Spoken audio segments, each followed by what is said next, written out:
I hit record and it doesn't go right away. So now we're on first 6 seconds. Alright, so this is Rabble Rousing Rich Bergeron again. With the Chairman of the Chamber again. And Psychic Tom Paget with his crystal ball shining.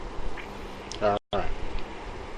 So, this is our new platform. I was telling the guys before we got on air. It's called Spreaker. And it's going to be, this is our debut episode. We're going to be able to do it live. We're on live right now. Right. Although we probably don't have a lot of live listeners out the gate because I really didn't promote it. But, we're going to be working on building this up and getting some sponsors and looking at all the little tricks. We got a lot of different sound effects I got to get used to. And it's all included in the broadcast platform, so, I mean, I could even do the camera again if we wanted to. It's pretty cool. So, that would be for, like, going on events and stuff. Do that in the future. I think one of my favorites on here is the old crickets. Let's see if it looks there.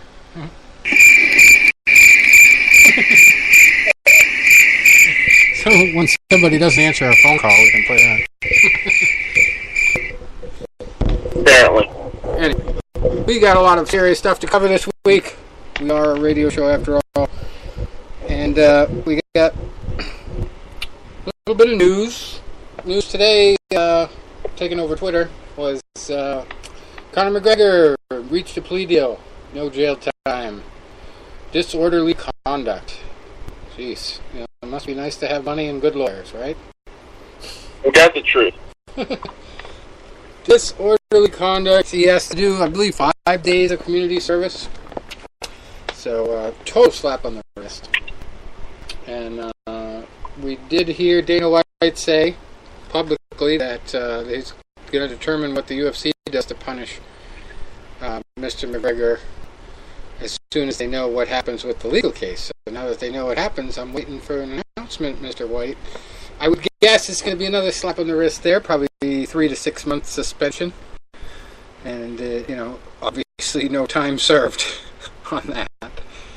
So, we'll see what happens. But I don't think Conor's going to be hurting for money anytime soon. That's for sure.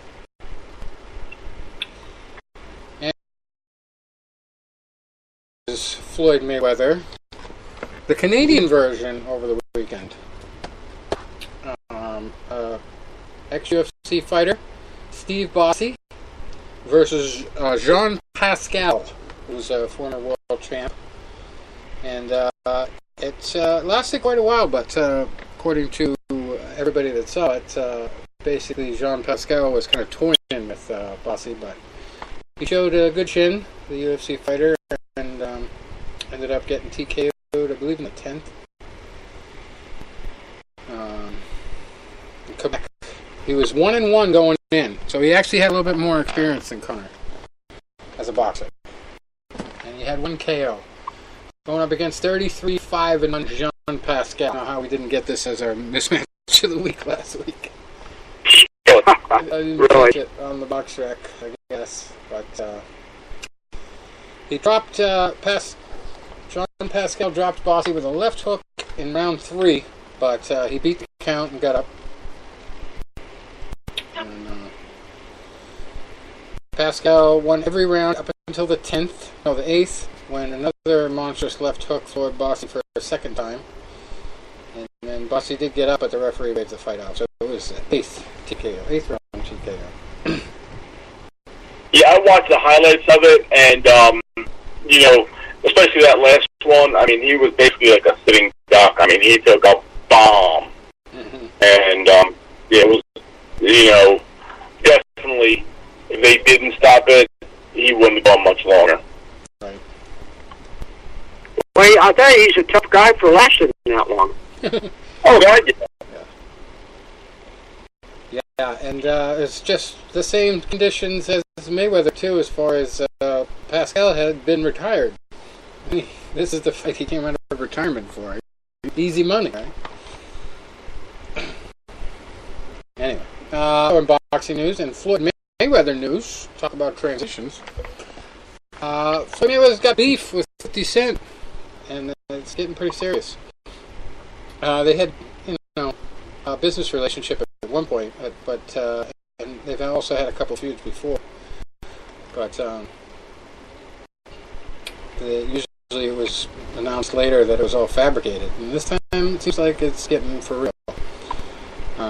But Mayweather is pretty much launching the heavy fire.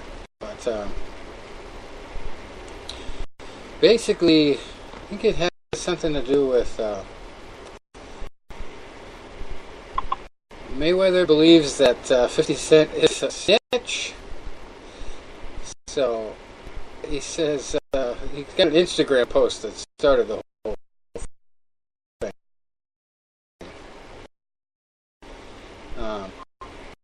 But it got pretty cool real quick. Informant Chad, because your oldest son Marquis' mother don't want to be with you. Your son, your own flesh and blood, don't want nothing to do with you. You haven't had a hit song on the radio and who knows when. And you're definitely not hot enough to even sell records anymore, so Interscope dropped you. You are jealous of any rapper, athlete, or entertainer that's hot or got something going on for themselves. You are a certified snitch, and we got paperwork to prove it. You talk about Ja Rule, but you stole his whole style and ran with it. You're the only self-proclaimed gangster that's never put in work. You need to pay homage to the real 50 Cent for stealing his name and his storyline. Your claim to fame was getting shot numerous times and living to tell it. And you think that's gangster? Where at? You're currently living in a fucking apartment in Jersey. You're always in someone else's business just to stay relevant. You should just become a blogger, because it's obvious you don't have nothing going on in your life. Are you mad that Kanye West ended your career? The only thing you got going on is power, and everybody watches that because Ghost is a dope-ass character on the show. You can leave the show, everybody will still watch Power. But out here in the real world, I'm the real Ghost. That's not a mansion in Connecticut that you're in debt for. That's a dump, a money pit, an oversized trap house. It was dope when Mike Tyson had it in the late 80s, early 90s, but you couldn't afford to maintain it. You're always talking about somebody is broke, but the last time I checked, it was Curtis Jackson that filed for bankruptcy, not Floyd Mayweather. So quick to gossip like a bitch, why don't you tell everybody how you got herpes from DJ? Where's your memes for that, huh? Or better yet, post on how your Coca-Cola deal wasn't really $300 million, you fucking liar, and tell how that spinning G-Unit necklace that somebody got robbed for was fake. Just remember, I was with you every day, and your driver Bruce was my driver also. I know where all your bones are buried, so be easy, Curtis Jackson. And by the way, don't ask to borrow no more money from me. That's a double negative, by the way. Don't ask to borrow no more. So yeah, that's the full thing. Then 50 Cent posted a picture of Mayweather crying, and it was a much shorter response, but he says, I must have hurt your feelings, champ. You had someone write a book. I'm going to take my time with this so I get it all out. We're going to start with your 11 domestic violence cases. Wait a minute, I'll do them in order. Remember, you asked for this. So, I haven't followed where it's gone from there, but they be beefing. Here's a story right out of Philly, Tony. I'm sure you probably read it in the paper if you read papers. I do look at sometimes the comics, sports, yeah, important stuff. Well, this is comedy and sports wrapped into one. So there's a school teacher over there in the Philly area. I heard about that. Whose stage name as a professional wrestler at night. He's a school teacher by day, professional wrestler at night. His stage name is Blitzkrieg as a professional wrestler. And he's a villain. So, what is a villain with German heritage going to do? He's going to do the Sieg Heil and all that stuff. So, he doesn't have a swastika that he walks around with, but he does have the German Iron Cross. And he calls himself Blitzkrieg, but it's part of the gig. It's part of the... This guy's name is Kevin Bean, and he's just does local stuff, and some of his actual students show up at the events. But Right. the PC police have driven up and flashed their lights and make an arrest. So this guy's in some serious trouble. He's actually being investigated by the school district. And the superintendent put out a statement about a video that he was in online, going out to the ring with all his get up on, and people cheering and booing and all that. So the school district put out a statement saying, "I want to assure you that the actions portrayed in this video do not represent the core values of the school district." That's from the superintendent. And the owner of the company, Worldwide Wrestling Alliance, did not immediately return an email seeking comment for this story, but I did read another story where he said that, the guy's a really nice guy, this guy that plays Blitzkrieg. And it's just, it's the gimmick, as they call it, right? Yeah. So, Well, professional wrestling, and any of us that grew up watching pro wrestling. I mean, I did my whole life. I still do. I enjoy it. I'm going to let you guys know a secret. Number one, it's an act. I've met a lot of guys that are some of the characters, and I'm going to take you back about 30 some years ago. Okay. What was the biggest gimmick that went over and over and over, reincarnated 1,000 times, was the foreign, heel. Right. You had the terrorist Iron Sheik. You had the communist Nikolai Volkov. You had the Russian bear Ivan Koloff. You had the German. Years later you had, they did something with the Iraqis when the Gulf War was going on. You always had... I'll go back even a little further, Tony. Go back to the 1950s. We had the Kiyomuka brothers. The Japanese were always villains in the 50s. Oh, yeah. Even when I was a kid, you had Mr. Fuji, Mr. Tanaka, they always threw the salt in the eyes. Yeah. It was like, that's part of the gimmick. And you know what? And it's funny, when I first heard this, I think it was either 2 days ago or yesterday, I'm trying to remember, because I went to a local independent show about 5 years ago, which is only about 5 miles from my house. Now, Quakertown, where a lot of this was emanating from, is really only about 25, 30 minutes from where I live. It's between where I live and Allentown, right on the northeast extension of the turnpike. So, I went to this local wrestling card. A buddy of mine from Lock Haven. His parents, it was their fire hall that was helping promote it. And there was a German wrestler on the card. And it might have been this guy, because he was doing the whole, Nazi type of gimmick. And, he was the heel. And I just remember, being there for that card. One of the things that my friend and I were doing, because we're the mature people in the audience, is we were helping heckle a lot of the kids there. Because he and I were the only two people rooting for the heels. Because those little kids that are rooting for the guys. So my friend and I, we're cheering for all the heels, because we think it's funny. And I'm wearing a red, white, and like almost a bus kind of hat. So obviously it stands out, which is something I have a habit of doing. And we're cheering for the one heel. It wasn't the German guy, but another guy that's like real arrogant, real conceited. He's in the ring, and we're cheering for him. And he starts making fun of the people in the audience, trying to get more heat. He singles me out. He's like, that guy, that hat. And I'm like, whoa, I'm rooting for you. I'm one of 2 people in this audience.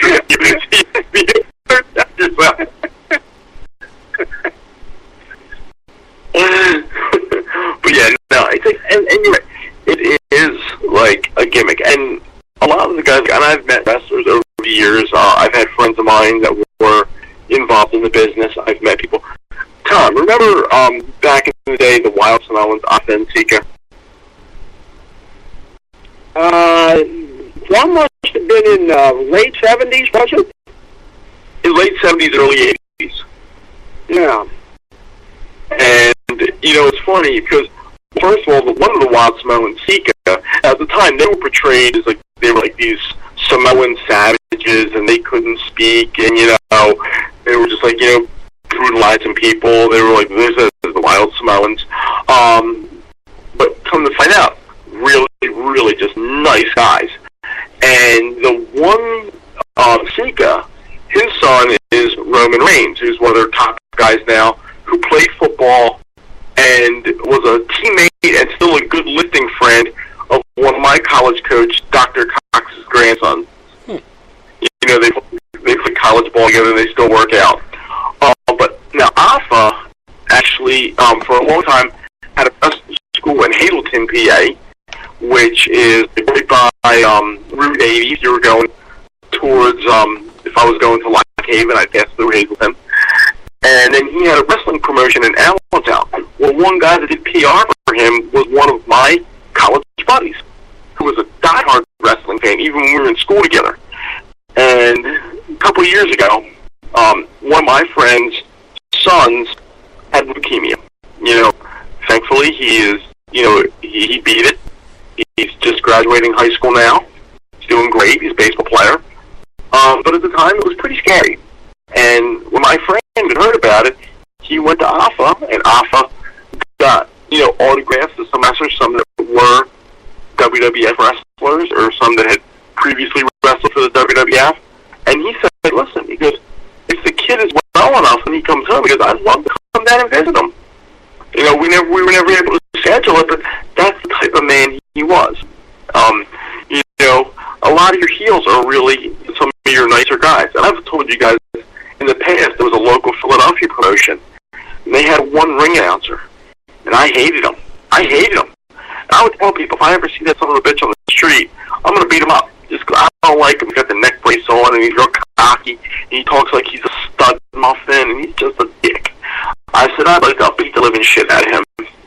And then years later, I'm talking to my one friend, and he goes, yeah, I never knew you were a wrestling fan. I'm like, yeah, I was watching my buddies in college. He goes, wow. He goes, I used to go to all the ECW matches, and we'd go backstage. I'm like, no shit, really? I'm like, he goes, but I never knew you were a fan. I'm like, yeah.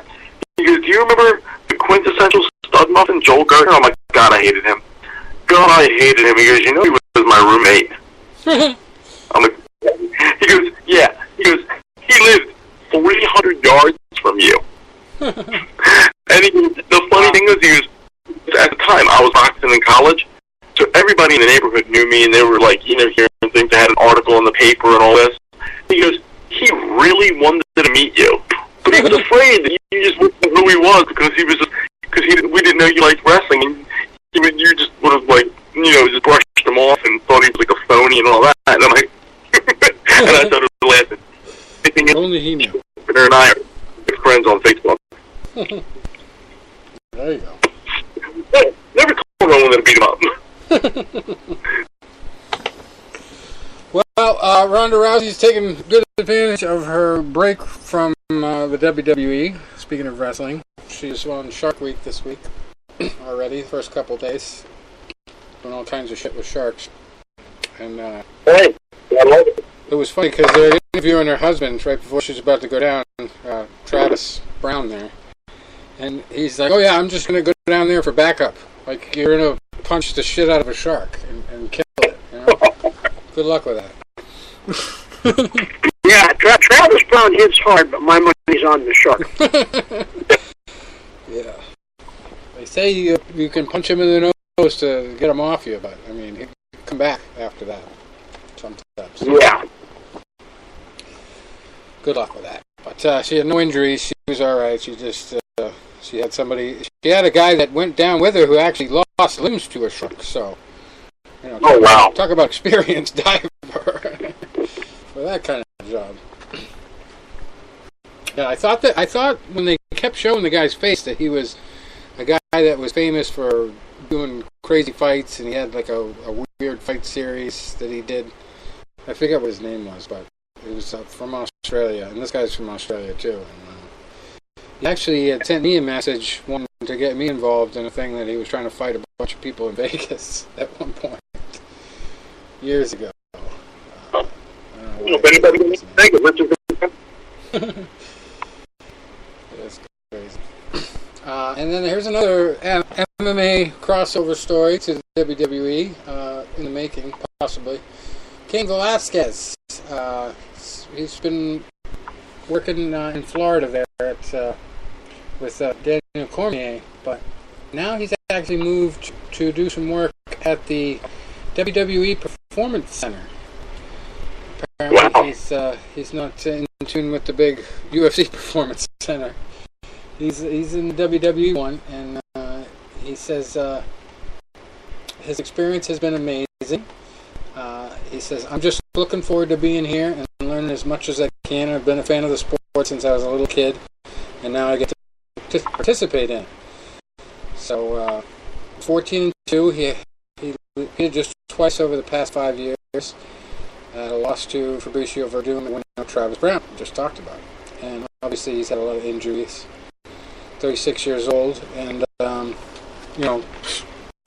WWE is sometimes just as brutal as far as injuries, but his potential is more money. I think the problem may be another Dan Severn situation. I don't know if Cain has a personality for that, because personality, come on, it's a show. This is an act. I mean, you got to talk, and Cain hasn't demonstrated that. Maybe he has that side of him that we'll see, but that could be a problem. Yeah, I have to go to some speech classes, I guess.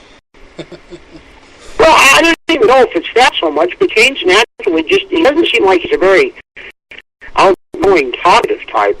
Whereas Ken Shamrock was made for that. I mean, he talks to anyone. He wakes up in the morning, just getting started talking trash to anyone. And but Severn just didn't have it. He just couldn't do it. I mean, I'm sure he had the athleticism, but you've got to have that personality. See, I had the exact opposite problem. I got the personality, just not the size of the athleticism. But, I think I could have done it, but got to have that. Got to have that, and I just question if Cain does. Yeah.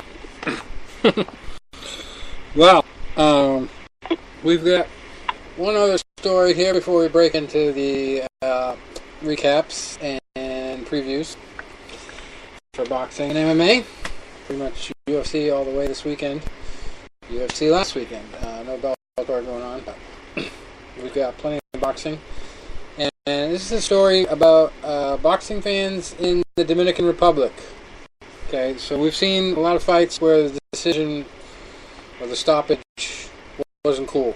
Well, these fans, even though it probably was cool because it was Steve Smoger, our favorite referee in there, or Tony's favorite referee. Yes. I guess he's mine too. Oh, yeah. So, what happened, but I don't know if you could hear the screams there, but they've got a video on this article of the infield of the basketball court where the boxing match took place. They put a bunch of plastic chairs, not folding chairs, plastic chairs, which probably maybe saved some lives because they started throwing them. But it was Curtis Stevens fighting a guy named Carlos Gyro Cruz. And Steve Smoger called off the bout at the end of the fourth round. And then fans just went nuts. Stevens is 33 years old, from America, actually had to bail past the angry crowd and exit the room. And they chased him and his corner people out of the venue before the police arrived to subdue the crowd with tear gas. Jesus. And there's other reports that said that Stevens and Steve Smoger were shot at. Somebody tried to shoot them. So, but they're both safe and well after this melee. Well, that's good. Can you imagine that? I mean, I can understand that some people don't like the hometown guy losing, but wow. This is taking the loss too seriously there. So, I know you can't call boxing. Well, I wonder if Steve will be willing to go back down there again. I don't think he's going to sign any combat there. tape. Yeah. Nice. That was a rough one. Now, we've seen stuff like that after fouls, like, a guy gets fouled real bad, and we've seen people run up and from the ring and punch a fighter, or it was a guy from one of the corners not too long ago did that. So, we've seen that in America to some extent, but not like this, where somebody was actually supposedly trying to shoot at these guys. The referee and the fighter. Thanks. Rough day at the office. That's all I can say. It's bad enough you're stepping in there risking your life in the ring. Yeah. From the fists. Now you got to dodge bullets on the way out after your win. That's going to be a big win on his record. If we can ever get Steve back on, because you remember the time we had him, we were having technical problems. Yeah. If we can get him back on, it'd be nice to hear his version of it. Yeah. For sure. Then we also had, over in Germany, on Sunday, we had Anthony Smith versus Mauricio Rua in a Fight Night card. That was the leading Fight Night 134. And Anthony Smith demolished him 1 minute and 29 seconds into the first round. Actually knocked him out with an elbow. And Rua was pretty much on a downhill slide at this point. Yeah, it was. I'm happy for Smith, but it was just, I'm an old school guy. It was just kind of sad with Rua. How many beatings can he take? Right. I mean, that guy is I'm amazed he's still going. I mean, even going back to the John Jones beating, when was that? 2009, I believe. Right. 2009, 2010, and then losing to Son, and then his fights with Henderson. He's been through the ringer. And it just looked terrible. I wonder, I don't know if it was more just Smith had that kind of power, or his chin was gone, or just a combination of both, but you just knew this wasn't going to go good after one of those punches landed early on.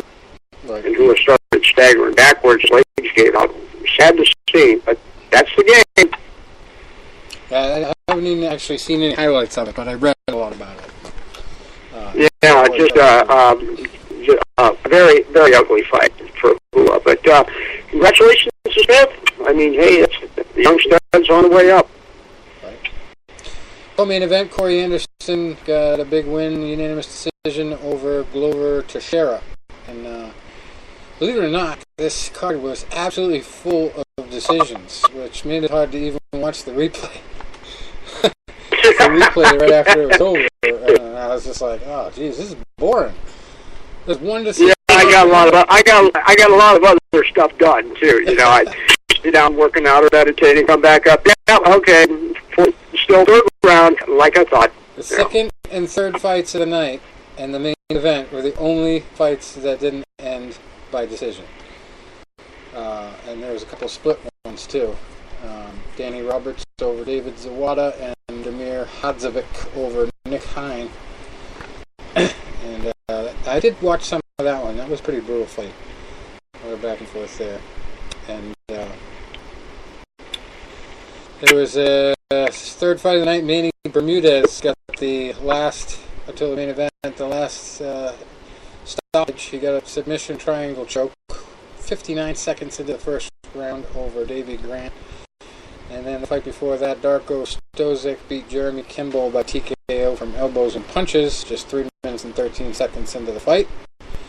And every other fight went the distance except for the main event. So, a lot of restless fans, I guess. Just under the main event, Abu Azaitar beat Vitor Miranda by unanimous decision. Marcin Tybura, a big win over Stefan the Skyscraper Struve by unanimous decision. And again, Struve just kind of shows he's got no dynamics to his game. It's just very basic the way he fights. And he just does not use his height and his reach to his advantage the way he should. The guy should be a world-class kicker with that height. He could kick you from across the cage. And he really doesn't use it. It's just amazing to me. Danny Roberts, I said, I got the split decision win over David Zawada. We had Nasrat Haqparast beating Mark Diakiese by unanimous decision. Bartosz Fabinski beat Emil Meek by unanimous decision. Nad Armani beat Khalid Taha, unanimous decision. Alexander Rakic beat Justin Ledet, unanimous decision. And the first fight of the night, Ping Yuan Liu beat Damian Stasiak by unanimous decision. So I guess the matchmaker needs a bonus there, I guess, because he matched them up well. Well, maybe not, because they're all unanimous decisions. That's a tough one. Tough card to watch. It's like that. And then we had last Saturday in boxing. We had some interesting fights to talk about. Curtis Stevens, as I said, beat Carlos Jairo Cruz down in the Dominican Republic. Curtis moves to 30-6 and comes away with his life. And Carlos Jairo Cruz falls to 18-3, so obviously not a fighter that they expected to lose that one with just 2 losses. Let's see what else we had going on.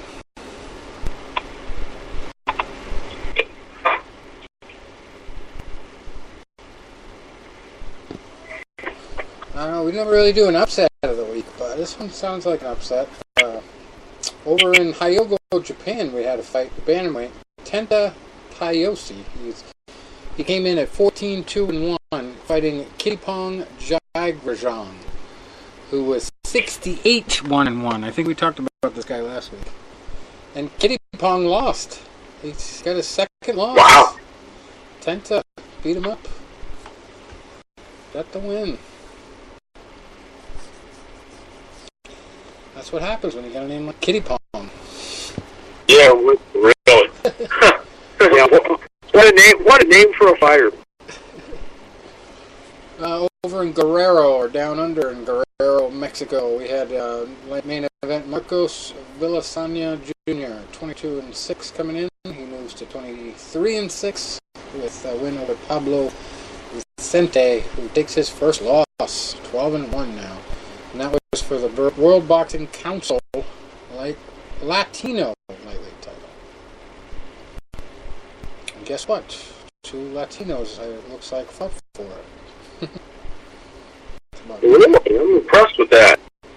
Doesn't happen very often anymore. Got their shit together this time. Yes.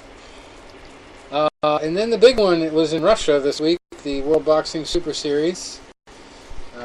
Alexander Usyk is now the winner of the World Boxing Super Series and the unified cruiserweight champion. He's got now the IBF, the WBA, the WBC, and the WBO World Cruiserweight titles. And he's only 15-0. Beats Murat Gassiev, who was coming in at 26-0, so he falls to 26-1. And great fight card all around. We had a co-main event of Fedor Chudanov moving to 18-2 with a win over Najib Mohammedi, who falls to 40 wins and 6 losses. Well, that's another little bit of an upset, I guess. That was for the WBA International Super Middleweight title. And then no surprise here, Cecilia Breakhouse stayed undefeated against another undefeated fighter, Inna Sagaidakovskaya. Definitely not saying that 10 times fast. So Cecilia keeps all her belts. And then we had the battles of somebody's one had to go. Myris Bredis won that one. He moves to 24-1. Brandon Deslauriers moves to 11-2-1. And Guido fight of the week last week ended up as a draw. Magomed Madiev against Guido Nicholas Pitto ended up in a draw for the vacant IBF International Middleweight title and the WBA Asia Middleweight title. Magomed Madiev, I've said 11-0. Guido came in at 25-5-1. So Magomed got his first draw and Guido got his second. And they, well, here's a crazy one. Upset of the week. Sergey Vorobiev came in at super welterweight at 6-0, fighting Konstantin Konstantin Ponomarev, who is 34-0. And the 6-0 guy came away with the vacant Russia super welterweight title. Sergey. The guy undefeated in 34 fights. Only took him 6 to get ready for him. Good stuff there. There's some mismatches in Thailand there. So let's go.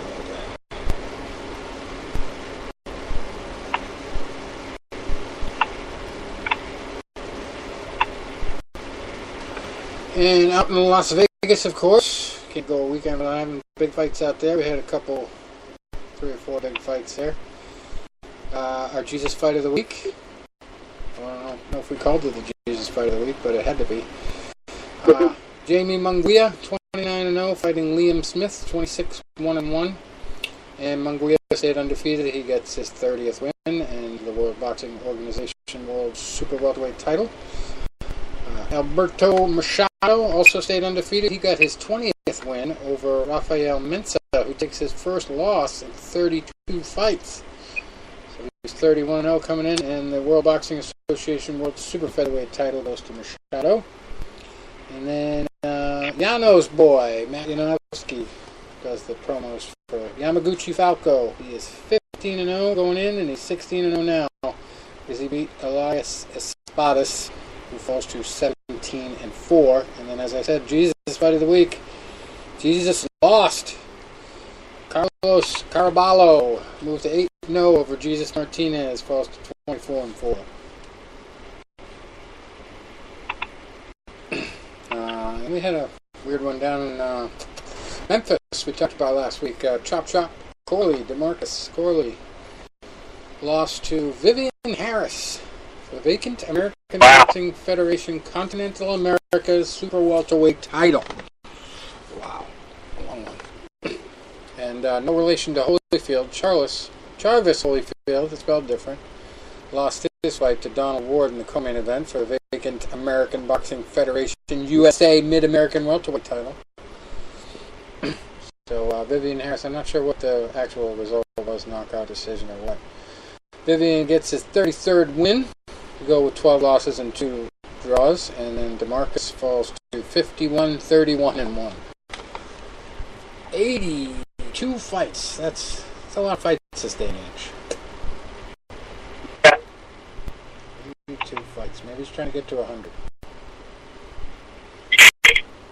And down in Venezuela, we had Royman Villa staying undefeated, goes to 18-0 over Carlos Sainz, who falls to 19-2. That was for the South American Super Lightweight title. And that was it for last week. We got this week. The 28th.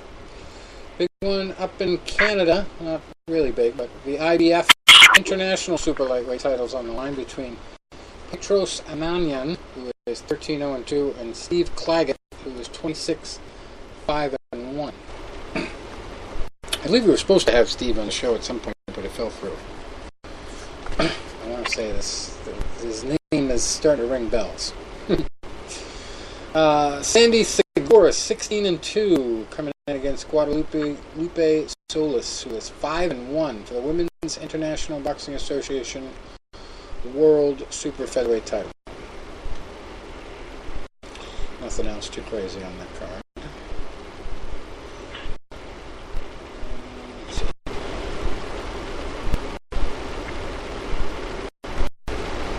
What else is going on this week? Yeah, I guess, even though this guy's undefeated, this is kind of a mismatch of the week. Gor Yeritsyan over in Russia. He is 6-0, fighting Ali Funika, who is 39-9-3. So, could be a mismatch, could be just Funika's getting into the opponent category in his later life. Here's a better mismatch. Abdallah Pazawapazi. This is from Tanzania. He is 21-6-1, fighting Stam Kessie, who is 3-2-4. Good luck, Mr. Kessie. see there. It's going to be a tough one. And a big heavyweight fight in the UK this weekend at the O2 Arena. Joseph Parker coming in at 24-1. The one loss, of course, to Anthony Joshua. And Dylan White's going to be his opponent, also one loss, 23-1 for the World Boxing Council silver heavyweight title and the vacant WBO international heavyweight title. Also on the card, another couple heavyweights, Derek Chisora and Carlos Takam. Oh, wow. Fighter there, Derek Chisora. This one's for the vacant WBA international heavyweight title. Chisora comes in at 28-8. Takam comes in at 35-4-1. And if that ain't enough, we got female fights. Kimberly Connor, 13-3-2, fighting Katie Taylor, the Irish gold medalist, for the International Boxing Federation World Female Lightweight title and the WBA World Female Lightweight title. So good luck there to Katie. It's going to be a big one for her. And that's pretty much it for that one.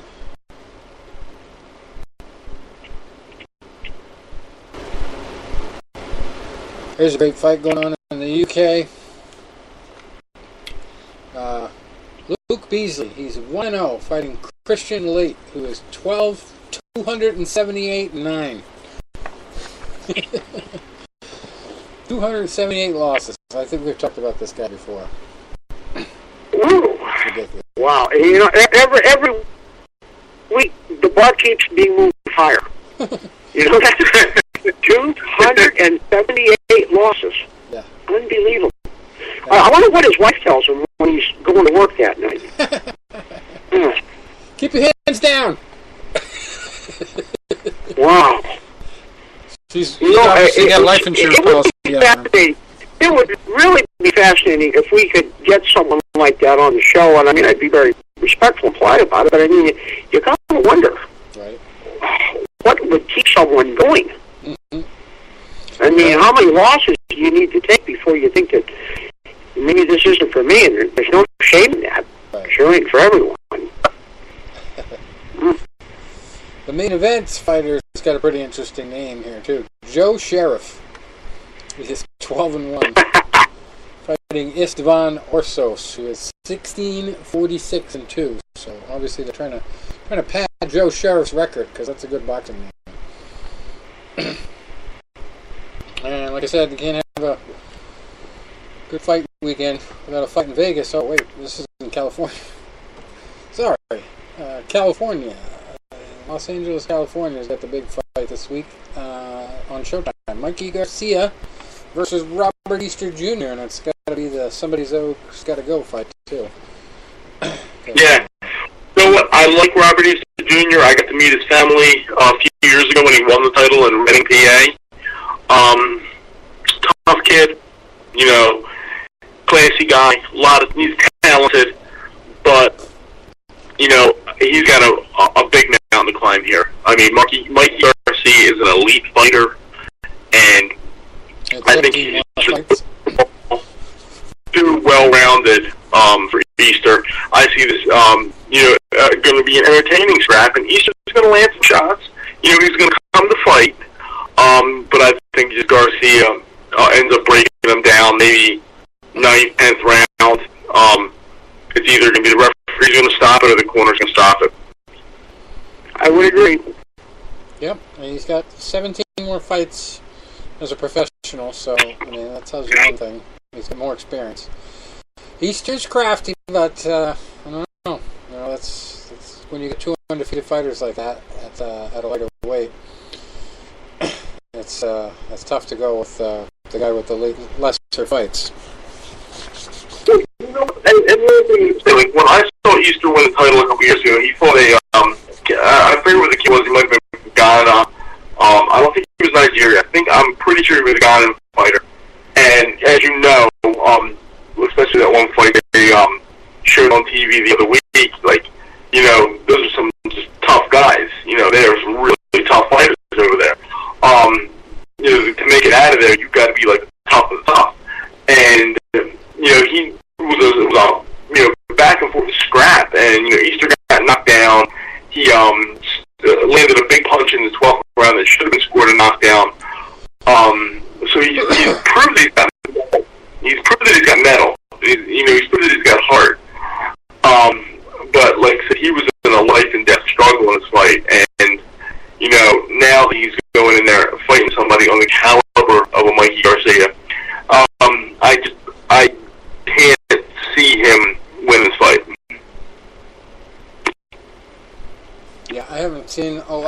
footage of either one of these guys, but I definitely have seen Easter because I was really following a lot of the Premier Boxing Champion stuff pretty closely. And he's one of their guys, so I've definitely seen him, but I don't know enough about it to really make my own prediction. So I'll just go with you guys. I'm definitely liking the experience factor, too. We also have quite a bit of other great fights on this card. I don't know if he's related to Marcos, but we've got Fabian Andres Maidana at 15-0 in the co-main event against Andrei Klimov, who is 20-4. And we got heavyweights. Luis Ortiz, 28-1, fighting Razvan Kojanu, who is 16-3. And Mario Barrios also in action at super lightweight, coming in undefeated, 21-0 against Jose Roman, who's 24-2 with one draw. We got no weight on this one for some reason, but Roberto Marroquin, he is 27-4-1, fighting Ray Perez, who's 22-10. And then our Jesus fight of the week, he's got an uphill battle. Jesus Aguinaga, 5-6-2, facing Neri Ariel Cruz Romero, who is 10-0.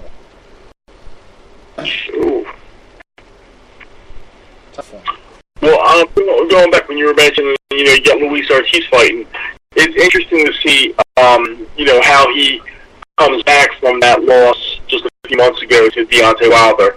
First professional loss, it was a knockout loss, and we're looking at a guy that you never really had a true age on. Saying like in his late 30s, but could really been closer to 50, which sometimes you'll get with those Cuban fighters. So it's just going to be interesting on how he rebounds, not just physically but mentally. Right. And another test for ESPN Plus from Kissimmee, Florida on Saturday. Main event is Christopher Diaz, 23-0, against Masayuki Ito, who's 23-1-1. This one's for the vacant WBO World Super Featherweight title. And the co-main event is Gabriel Bracero, 24-3, with one draw, fighting Artemio Reyes, who's 25-2 at welterweight. And then a middleweight fight, Esquiva Falco. I wonder if he's related to Yamaguchi there. Esquiva is 20-0, fighting Jonathan Tavira, who's 17-5. That's down in Kissimmee, Florida. ESPN Plus. I still don't think that's going to take off so well, but we'll find out. Let's see. We've got another one. In Texas, we're talking about for the vacant World Boxing Board middleweight title. Never heard of that one. Neither have I. World Boxing Board, the WBB. Curtis Colvin, he's coming in at 13-2, fighting Raul Cesares, who's 22-7 for the World Boxing Board middleweight title. Nothing else really crazy on that card, and that's about it for the week.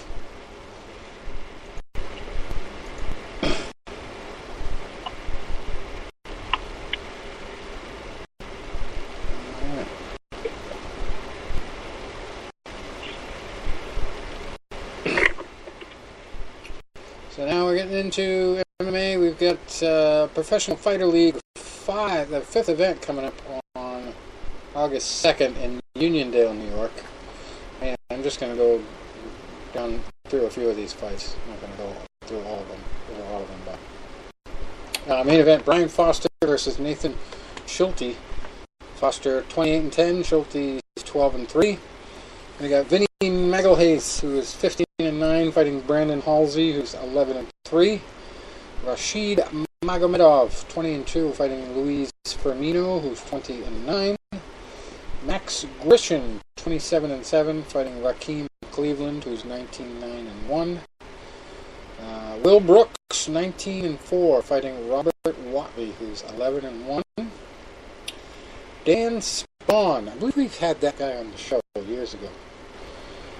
17-5, fighting Artur Ali Bulatov, who is 19-3. Islam Mamedov, 15-2, fighting Efrain Escudero, who is 30-13. Been around a while. Thiago Tavares, 21-8-1, fighting Archer Estrazulas, who is 10-3. And we got Chris Wade, 12-4, fighting Yuki Kawana, who's 14-2 for 5 draws. I think it's 5 draws in MMA. Jesus. Wow. That's rare. Yeah, that is very unusual. And the big event, UFC on Fox number 30, coming to us from Alberta, Canada. Calgary. Eddie Alvarez in the main event, 29-5, fighting Dustin Poirier, who is 23-5. And both of these guys are willing to slug it out. And if Dustin Poirier's last fight is any indicator, this is going to be a barn burner. These guys can throw bombs, and it's going to be interesting. And Jose Aldo back in action. He is 26-4, coming in against Jeremy Stevens. Now, this is an interesting fight. Jeremy's 28-14. Aldo's going to be a little bit shorter, probably going to have shorter reach, but Stevens has a very unique game. He's always changing up stuff, so I'm going to be really excited about this one. I met Stevens down in Iowa when I was down there for the big Coliseum Carnage fight that I traveled down there for. You know, and the loser is really going to be set back, because if Aldo loses, going to be a lot of question marks about his future. He's going and about Stevens has built up this. Yeah, and then Stevens has built up all this momentum now, but a loss to him is going to set him back a lot too. So very important fight, both guys. And Tony's buddy, the tiny tornado, Tisha Torres. She's in action, 10-2, fighting Joanna Jedrzejczyk, the former champ at that weight there, 14-2. And the 2 losses were to Thug Rose, who is the champion right now. So it's going to be a tough one for Tisha. She's fighting a girl who only lost the championship material, so it's going to be a tough test for her. We'll see. We'll see if the little tornado is as good as the big tornado. And we got Olivier Aubin Mercier, who is 11-2, fighting Alexander Hernandez, who's 9-1. Jordan Mean, 30-12, fighting Alex Morono, who is 14-4. Hakeem Dawodu, who is 7-1-1, fighting Austin Arnett, 15-4. Cajun Johnson, 23-11-1, fighting Islam Makhachev, who's 15-1. And I'm definitely going to butcher this guy's name. I can just tell by looking at it. Godshimarad Antigulov. He is 20-4, fighting Ion Kudalaba, who is 13-3. We got. Is it pretty good? Hopefully. I don't know. John McDessie fighting Ross Pearson. McDessie's 15-6. Pearson's 20-14. We got a female fight. Alexis Davis, 19-7, fighting Caitlin Chukagian, who is 10-1. Dustin Ortiz, 18-7, fighting Mateus Nicolo Pereira, who is 13-1-1. Miranda Marcos, 8-5, fighting Nina Ansarov, 8-5 as well. And the first fight of the night, Devin Powell, 8-3 versus Alvaro Herrera, who is 9-5. And that about does it for schedule stuff. I did want to mention there was a story about next big bare knuckle fights out there in Wyoming, regulated now. And there's a new character on the scene, new old familiar face, but new bare knuckle.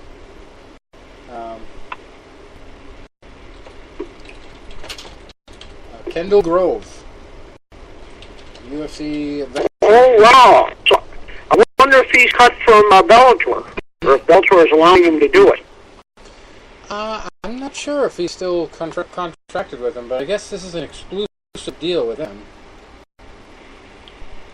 Bring it up. Another one I wanted to mention before I forgot. Nick Newell was on the Contender Series this week, and actually he would have been the very first UFC fighter who was officially handicapped. He's missing an arm. He's got a half a right arm, I believe. If he would fight, he would have got a UFC contract, and he was the first handicapped fighter to fight in the UFC. He ended up losing, so he was upset, and that's unfortunate for all the guys out there who have that situation, want to try to break in. I know there's one guy that I did an interview with and was trying to help out, who had one leg, and I met him out at Randy Couture's gym, and he's got a bunch of MMA fights. But it's amazing some of these people that are born with it, or have happened to them early in life, and the way they can overcome it and do stuff like that. This kid actually ended up getting, I think, second or third place in the grappling tournament that I met him in. And he's got one leg. So, very tough. And he told me when I interviewed him that one of the things his dad did to keep him motivated after the leg got cut off is he would put a $20 bill on the wall and say, "Come get it." Make him get up off the couch and hop over to get it. Stuff like that. And he lost his leg in a weird way too. It was like his dad was also biting, and they thought he thought something that he didn't, so they poisoned the kid. And he ended up in a coma. The kid almost died. He was in a coma, and he came out of it, and they had to cut his leg off. Crazy. But yeah, Kendall Grove going over to Bare Knuckle, and he signed an exclusive contract. He's going to make his debut at the promotion's second event, BKFC 2. It's going to be at the Mississippi Coast Coliseum in Biloxi, Mississippi. So I don't know how they're doing that, if it's regulated. I haven't heard any news about Mississippi regulating it.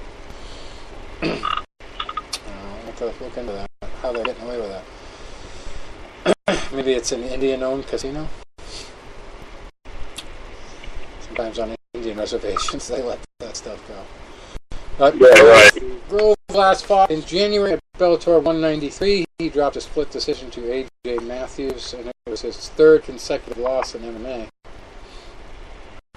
So, also Beck Rawlings is going to be back, a former UFC veteran. And Chris Lytle, also a former guest of ours, has been named as a bare knuckle fighter too. I'm not sure if it's the same league or not, but I'm pretty sure it is. So he was in the same press release. So obviously, retirement from the UFC got old, and he's looking for something to do to supplement the firefighter income. Chris Lytle. It was a great interview. I'm going to see if I can find that somewhere, because that'd be a good one to replay sometime. Anyway, that's about it for the big news of the week. Unless you guys have anything else to add, I guess we'll call it a night. Well, yeah, no, I do got a couple things to add. Couple things that I'm looking forward to, and sometimes like when you want something and you can't get it, and you get a substitute. Sometimes the substitute turns out to be pretty good, and that's what we're hoping for here. First of all, I'm talking to my one friend that I grew up with, and another friend of mine, his cousin, and so a group of us are probably going to grab some tickets and go see the new Hard Rock Casino down in Atlantic City where the Taj Mahal used to be. And next weekend they got a doubleheader, an HBO doubleheader. Sergey Kovalev was in the main event against a I don't know, the kid's Colombian or something, Alvarez, and they said this is a fight that it's a pick'em fight. They said Alvarez is a pretty bad dude. Like I said, I don't know much about him, but I'm like, sounds good to me. And then there's another guy on the card, which I don't have in front of me, Bivol or something like that, and they said he might be the best at all. Right. Yeah, he's supposed to win, and Kovalov's supposed to win. So the Alvarez, it's not a pick-em fight. Okay, so, I mean... Well, yeah, but I just don't think he's quite at that level. I mean, if Kovalov loses that, boy, he's wow. But the fight they're looking for is both Russians getting together. That's kind of looking beyond their opponents. Of course, it's dangerous to see sometimes to watch, but that's the fight we want to see. This Bevlov guy is bad. I've seen him before. That's making me, I'm just rubbing my hands right now in anticipation. Because, you know, like, I mean, upper level tickets for this one, the center ring, upper level, I haven't been to this venue yet. I haven't been to the Taj Mahal since 1992 when I went there. I was heckling our old buddy Luduva. And I got this, was telling the guy, it was funny, Tom, and I'm sure I told you this before. We were there, and I'm a 15-year-old kid. My dad took me to a fight club when I was a little kid. I slept in the seats, you know. I was like 5 years old. But this is the first one I really wanted to. It was Michael Moore and Bart Cooper in the main event. KO's fight of the year. Great fight. Had a great time. And we got there, and you know how you go to these pay-per-view, and they always have, like, the, like, not the broadcast booth, but, like, the, like, I don't even know what you would call them, like, the hosts of the show. And they'd be kind of, like, sitting above the arena, overlooking it. And that's where we were right there when they had the, and it was at the time TVKO. They used to do a lot of pay-per-views. They were right there, like right, just a few rows from where we were sitting.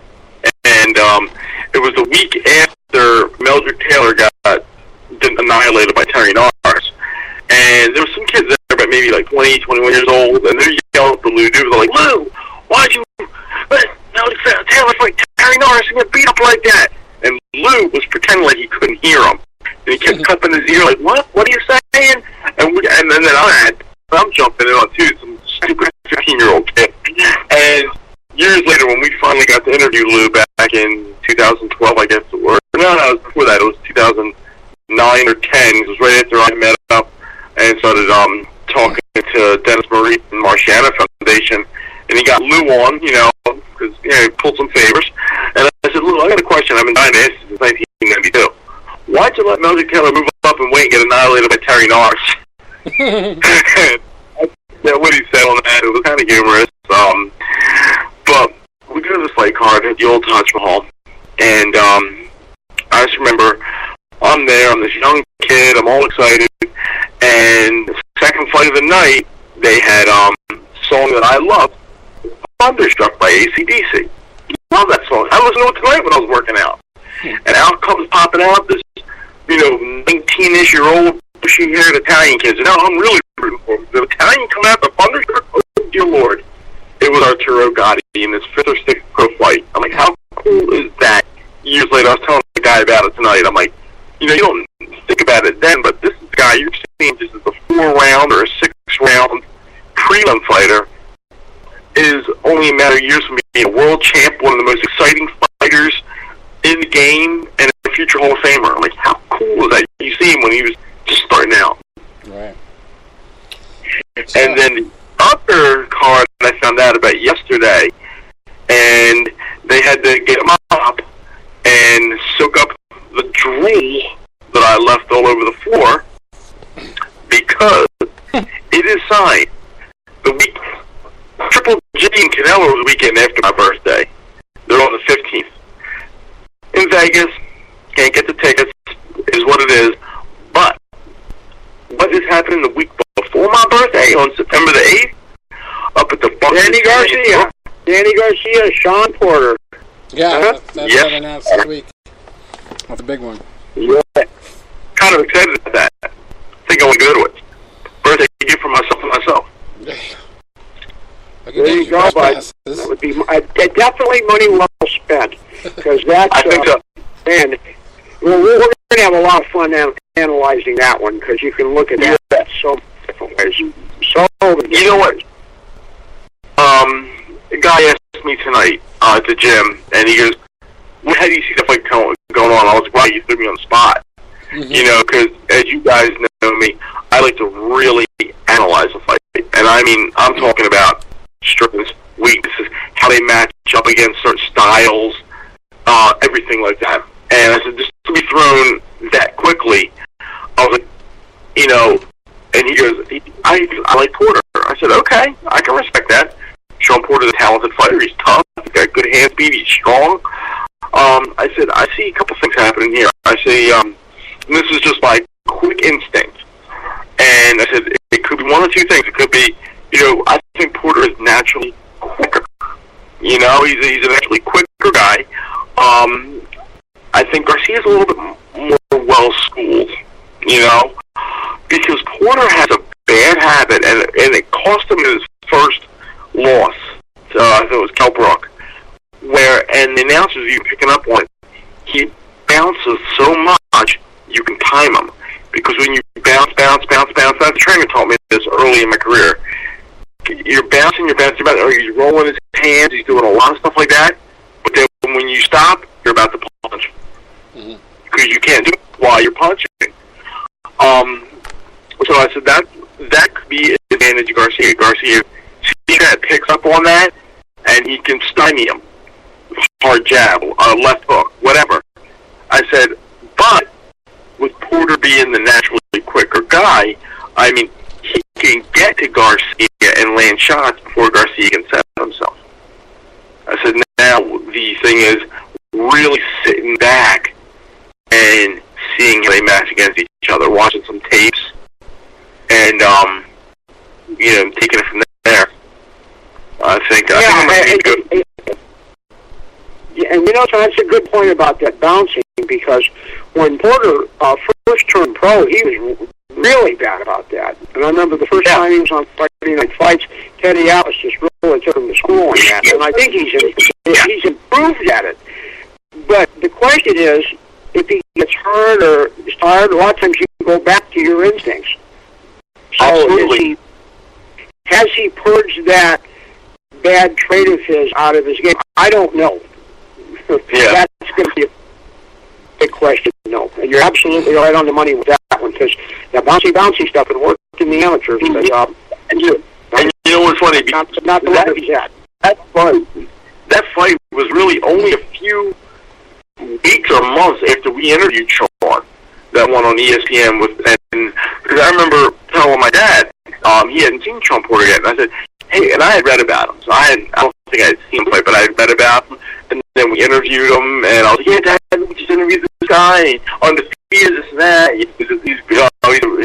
he's breaking the top 10, and my dad watched the fight, and Teddy was really ripping in on him. My dad's like, I'm not really impressed right now.